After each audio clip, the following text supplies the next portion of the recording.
आणि तुम्ही इथं ज्योतिर्लिंग म्हणून वास करा. त्यामुळं ज्योतिर्लिंग घृष्णेश्वरमध्ये आहे. तर त्यामुळं घृष्णेश्वरला फक्त घृष्णेश्वर नाही, घुष्मेश्वर ज्योतिर्लिंग असं सुद्धा म्हणतात. स्वागत आहे तुमचं आजच्या नवीन ब्लॉगमध्ये. आज आम्ही चाललेलो आहे घृष्णेश्वर ज्योतिर्लिंगला, जे की 12 ज्योतिर्लिंगांपैकी एक 12वं ज्योतिर्लिंग आहे. तर आज पार्टनर चेंज झालेला आहे. रविराज करपे माझ्यासोबत आहेत, जे आपल्यासोबत त्र्यंबकेश्वर ट्रिपला होते. बाकीचे खूप ट्रिप्स आम्ही सोबत केलेले आहेत. महाकाल ट्रिपला होतं पण त्यावेळी आपण ब्लॉग करत नव्हतो मे बी. तर बघूया कशी जर्नी. छत्रपती संभाजीनगरला चाललो आहे मोशीवरून आम्ही, आणि बस आमची 9:30 hope so our journey is good and better as always. काय म्हणायचं रविराज तुला? आज जर्नी मस्त जर्नी झाली पाहिजे, निवांत जर्नी झाली, झोप झाली पाहिजे.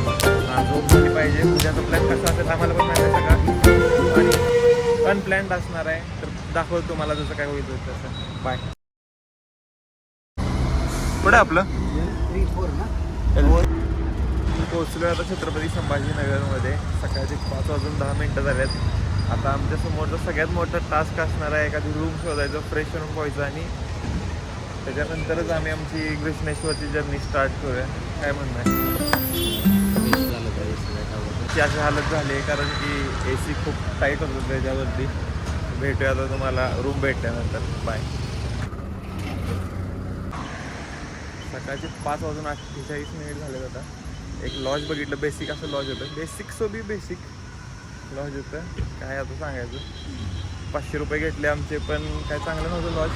आता जाऊया स्टँडच्या दिशेनं, आणि घृष्णेश्वर मंदिरासाठी आम्ही आता बस बघू. तिथून भेटू तुम्हाला स्टँडवर. कसं आहे लॉज, कसं जरा आहे फर्स्ट एक्सपिरियन्स फील दे. चला होणार आहे.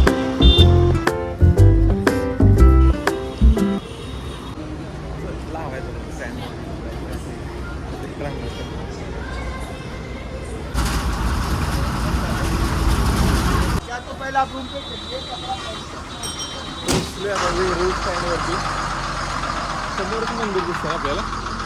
कुठे आहे पहा, मंदिर आहे. तर दर्शन घ्यायला जातो. मे बी मोबाईल अलाउड नाही आहे दर्शन, अलाउड नाही आहे. तर दर्शन घेतल्यानंतर भेटतो. तो आधी काय दाखवण्यासारखं असेल तर दाखवायचं. भेटूया दर्शन घेतो. बाय.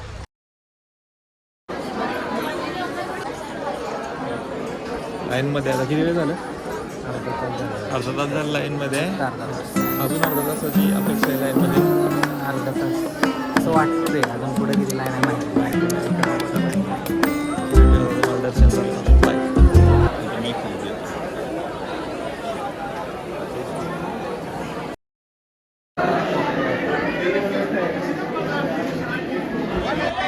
दर्शन झालंय आता आमचं. एक नंबर दर्शन झालंय. चरण स्पर्श आहे या ठिकाणी.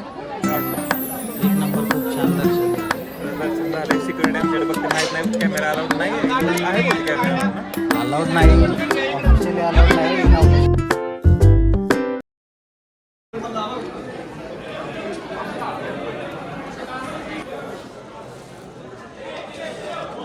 काय बोलायचं. दर्शन उरकून आता बसले, थोडा वेळ रेस्ट करतो, आणि आता पुढचा प्लॅन ऑफ ॲक्शन काय आहे ते आमचे आजचे आयटिनरी प्लॅन रविराज करते सांगतील आपल्याला. त्याच्यानंतर आपल्याला लेणी बघायला जायचं. अजिंठा नाही, वेरूळची लेणी. वेरूळची लेणी बघायला जायचं. त्याच्यानंतर आणि त्यातला अजून काहीतरी एक स्पॉट बघायचं. कोणता तो स्पॉट होता, हनुमान मंदिर आहे काय, तर ते पाहायचं आहे आपल्याला. आणि त्याच्यानंतर आपण भद्रा मारुती मंदिर, आणि त्याच्यानंतर बस स्टँडला जायचं, आणि आपली रिटर्न जर्नी टुवर्ड्स संभाजीनगर सुरू करायचे. भुवनेश्वरला पोहोचायला तुम्हाला 2-3 मार्ग आहेत. एक तर तुम्ही बाय फ्लाईट डायरेक्ट छत्रपती संभाजीनगरला येऊ शकता, आणि तिथून बस और कॅब घेऊन तुम्ही ते पोहोचू शकता. दुसऱ्या तुम्ही ट्रेनचा ऑप्शन चूज करू शकता. पुणे और मुंबईवरून डायरेक्ट तुम्हाला ट्रेन्स भेटतील इथं, आणि नंतर ॲज युजल कॅब और बसनी इथं पोहोचू शकता घृष्णेश्वरला फ्रॉम छत्रपती संभाजीनगर. आणि जो मार्ग आम्ही निवडला तो पुण्यात आम्ही ट्रॅव्हल्स केली डायरेक्टली छत्रपती संभाजीनगरला. फ्रेशन झालो, आणि बाय बस महाराष्ट्र शासनाच्या 56 रुपये तिकीट एका पोचलो इथं घृष्णेश्वरच्या दर्शनला. तर हे रूट्स आहेत तिथं पोचायला, आणि दर्शन तुम्हाला जास्त वेळ लागणार नाही. 1 तासाभरात दर्शन होऊन जाईल. आज सॅटर्डे आहे, तर सॅटर्डेच्या दिवशीसुद्धा लॉंग विकेंड असूनसुद्धा आपलं दर्शन खूप लवकर झालं, एका तासात झालं. तर वीकडेज असतील तर खरंच लवकर होईल आपण दर्शन. ठीक आहे, चला बाय. आता आम्ही येऊन पोचलो शिवालय कुंडला, जी पुण्यश्लोक अहिल्याबाई होळकर यांनी रिकन्स्ट्रक्ट केलेलं. त्या कुंडामागची काही थोडी हिस्ट्री आम्ही माहिती करून घेतली ते तुम्हाला सांगायचा प्रयत्न करतो पुढे.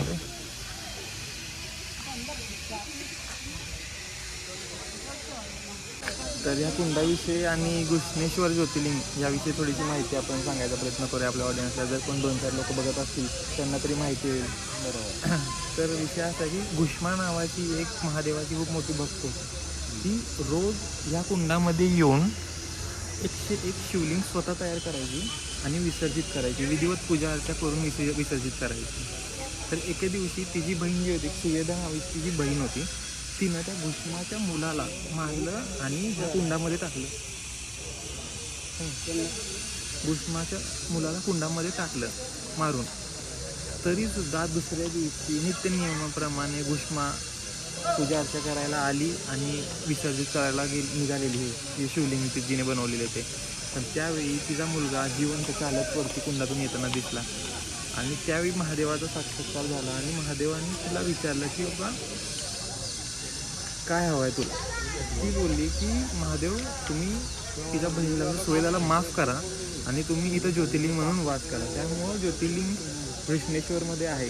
तर त्यामुळं घृष्णेश्वरला फक्त घृष्णेश्वर नाही, घुष्मेश्वर ज्योतिर्लिंग असं सुद्धा म्हणतात. बाय द वे रविराजला माहिती होती? ही माहिती मला माहीत नव्हती. आत्ता आणि आपलं सांगितलं तेव्हाही समजलं माहिती. तर असा ह्या कुंडाचा इतिहास आहे. त्यामुळं आम्ही म्हणलं की कुंडाला सुद्धा व्हिजिट करूया. खूप लोक नाही आहे तिथं, तर थोडी बॅक खूप लोक प्री वेडिंग करणार आहेत, पण अशी बॅक स्टोरी आहे थोडी कुंडाची. आणि हे नंतर मागून अहिल्यादेवी होळकर ज्या महाराणी होत्या इंदोरच्या, त्यांनी रिडेव्हलप केलेलं कुंड आहे. आधी असं नसेलच मोस्टली. ठीक आहे, चला भेटूया आता डायरेक्ट वेरूळ लेण्यांमध्ये. बाय.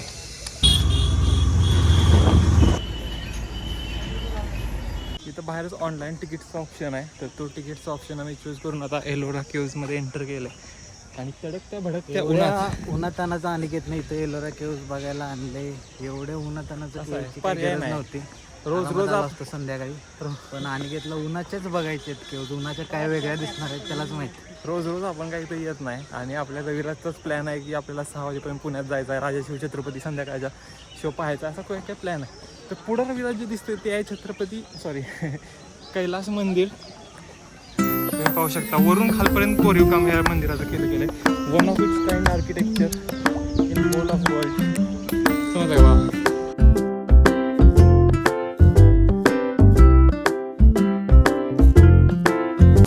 हे 20 रुपयाच्या नोटेवरती आहे बाय द वे. रविराजला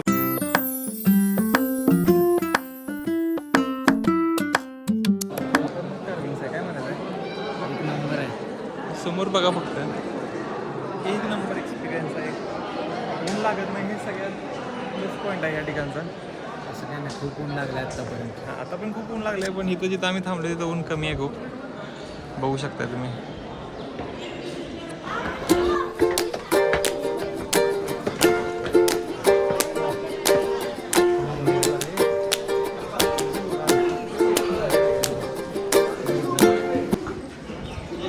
थकला रविराज? थकलास खूप जास्त.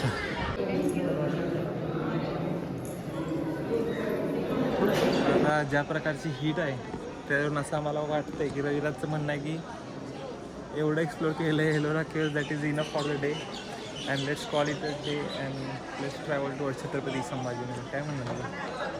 बस झालं, खूप जास्त ऊन लागतंय. ऊन लागतंय खूप. आमचं जे मेन मोटिव्ह होतं की कृष्णेश्वरचं दर्शन तिथं झालेलं आहे. This is kind of add on. काय त्यामुळं बघा काय मस्त आहे खरं आर्किटेक्चर. हे ऑक्टोबर-नोव्हेंबरमध्ये यायला पाहिजे बघा व्यवस्थित प्रॉपर. पावसाळ्यात यायला पाहिजे. पावसाळ्यात ते उन्हात काय काम नाही आपल्यासारख्याचं, पण जेवढं काय एक्सप्लोअर करता आलं दॅट वॉज बेस्ट. आणि आता भेटूया डायरेक्ट तुम्हाला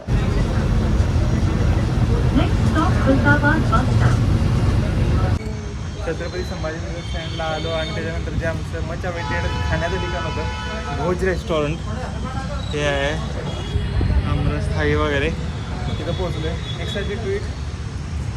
भूक लागली मला. एक्साइटमेंट वगैरे काय नाही, भूक लागलं. तर भूक लागल्या भावाला. आपल्याला एक्साइटमेंट असतं बघा. हे असं गोर माणसांसोबत प्रवास करते आम्ही.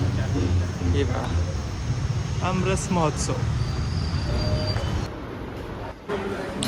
कसं आहे? मस्त एक नंबर. क्वालिटी जेवण वाटते, क्वांटिटी बघा फक्त. रविराज जेवण कसं वाटलं? छान होतं. आमरस खूप छान होता. प्रमाणाच्या पेक्षा जास्त खाल्ला. त्यांनी एवढा आग्रह केला जणू आमचे सासरवाडीवाले होते. खरंच लय आग्रह त्यांचा जावई होता लय आग्रह केला बॉयनी. आमचा आमरसाची वाटी जरा पण कट ते काठावरनं खाली होऊ द्यायलीच नाही भावानं. आता आपण जाऊया आणि शिवाय गाडीची अपेक्षा आहे मला. अपेक्षा नाही, आम्ही ती अपेक्षा नाही, पूर्तताच शिवाईनंच करणार. जायचं. शिवाईनंच जायचं आहे पुण्याला. भेटूया स्टँडवर तुम्हाला. बघू. हां, आता स्टँडवरती भेटू जेव्हा आम्हाला शिवाय भेटेल तेव्हा. ही आहे समोर आमच्या छत्रपती संभाजीनगर सिटी. ज्या गाडीची आम्ही अपेक्षा करून आलो होतो ती गाडी शिवाय गाडी. लगेच नाही लगेच. आता भेटूया तुम्हाला डायरेक्ट पुणे स्टँडवर. यश आलंय शेवटी. भेटूया तुम्हाला डायरेक्ट पुणे स्टँडवरती. काय ब्लॉग करणार नाही कारण कंटाळा आलाय. झोपणार आहे मी आता. Bye.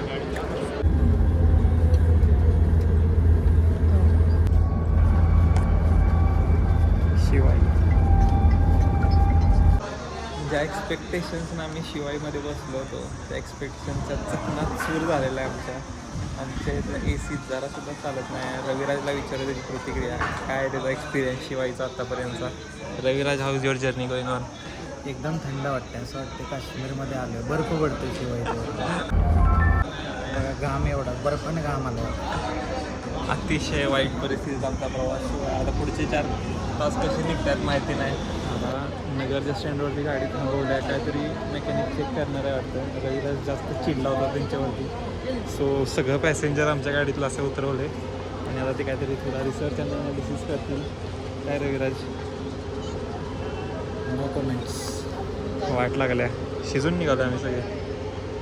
This is Pune metro स्टेशनला पोहोचलो. आमच्या बसने आम्हाला शिवाजीनगर स्टेशनला पोहोचवलं. नंतर एका रिक्षावाल्याने आम्हाला जरा फसवलं आणि पुणे मेट्रो स्टेशनला पोहोचलो. फायनली आम्ही आता मेट्रोने आमच्या डेस्टिनेशनच्या दिशेने स्टेशनला नाही जाणार, नाशिक पटेल. नाशिक पठार जाणार, तिथून मोशीला जाणार आहे. ट्रिप खूप छान झाली, खूप मजा आली. पुणे मेट्रो स्टेशनला कोणच नाही. आमच्यासाठी प्रायव्हेट मेट्रो रन होते असं वाटतं. मेट्रो स्टेशन आहे. फुल खाली एकदम. चालेल. कशी झाली ट्रिप रविराज? खूप छान ट्रिप झाली. एकदम मस्त निवांत शांत. अशाच आणखी ट्रिप होत राहावं अशी इच्छा. भेटूया तुम्हाला आता नेक्स्ट ब्लॉगमध्ये एखाद्या नवीन डेस्टिनेशन सोबत. बाय.